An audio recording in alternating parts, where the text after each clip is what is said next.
Welcome to the fourth in my series of videos on quantum mechanics without the maths. I'm going to continue the example of a die today, but it's going to be done in a very different way from the way we did it last time. Instead of looking at the numbers on the side of the die, I've put some coloured stickers on the die. So on two opposite sides, we've got a red sticker, one with +1 on it and a red sticker with -1 on it. On another two opposite sides, we've got blue stickers with +1 and -1 on it. And on the final two opposite sides, we've got green stickers with +1 and -1 on it. And the idea is that we can try and measure, say, the red value, which will be either +1 or -1. So we put it in this little container and we shake the container about until we get a red value, in this case +1. So we have a 50-50 chance of getting +1 or -1. So very similar to the coin example. So if we start off with the blue side face up, the blue +1 side face up, we've got a 50-50 chance of getting plus red or minus red. So let's write down our probability distribution for it in the plus blue, we'll call this state. And there's a 50-50 chance, so half the time it'll come up plus red and half the time it'll come up minus red. And of course, because we're dealing with quantum mechanics, we don't actually put a half here, we put √1/2. Now of course, we know from when we did the coin example that an equally good representation of the 50-50 case would be √1/2 there, but minus √1/2 there. Now, just as we did with the case of the spinning coin, where we attributed these to clockwise and anti-clockwise spinning coins, I'm going to attribute this to the minus blue state.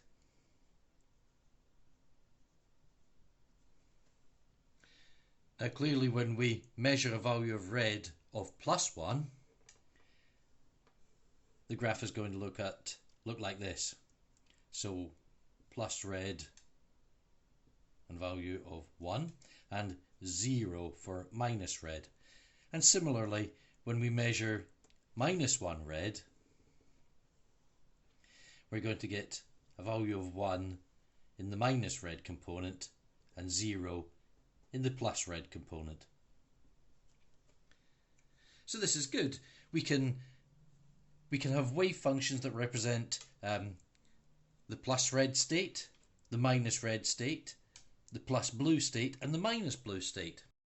And just as we can create the blue and the minus blue state from the red and the minus red state, so we can create the red state by summing the blue and minus blue states, and the minus red states by taking the difference of the blue and minus blue states. And when you view this as a sum of the blue and minus blue states, then you find that there's an equal chance of blue and minus blue, namely 1/2, which is as you would expect. So we've got 4 of the 6 possible measurements on the die, handled by these 4 two-component wave functions. But we've got a problem now. How are we going to handle green? The properties for plus green and minus green have to be exactly the same as the properties for plus blue and minus blue. They have to give a 50-50 chance for plus and minus red, and they also have to give a 50-50 chance for plus and minus blue. That suggests that these bars have to be the same length. We've already got all possible combinations of the two components that we can get without just multiplying by a number. For example, if you flip these by -1, you just get the same graph upside down. It's essentially the same graph. Similarly for this one, if you flip this, you just get the same graph again. So we can't just multiply these by a number to get something different for green.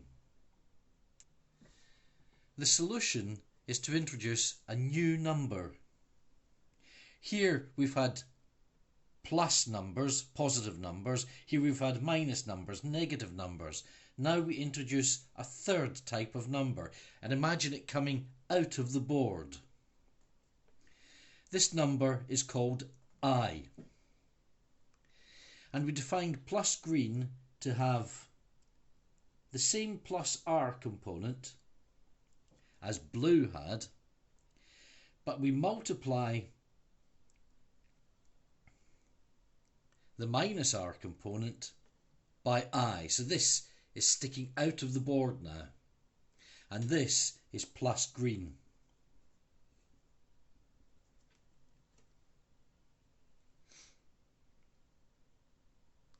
We do the same for minus green.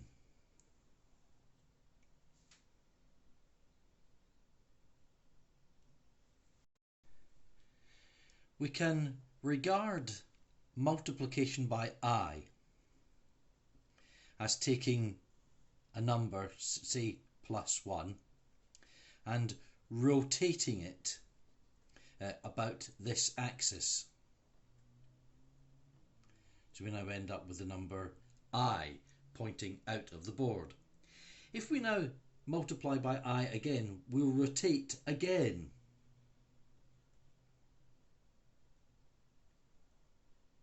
And this time it will take it down to minus 1. So I squared equals minus 1. I equals the root of minus 1.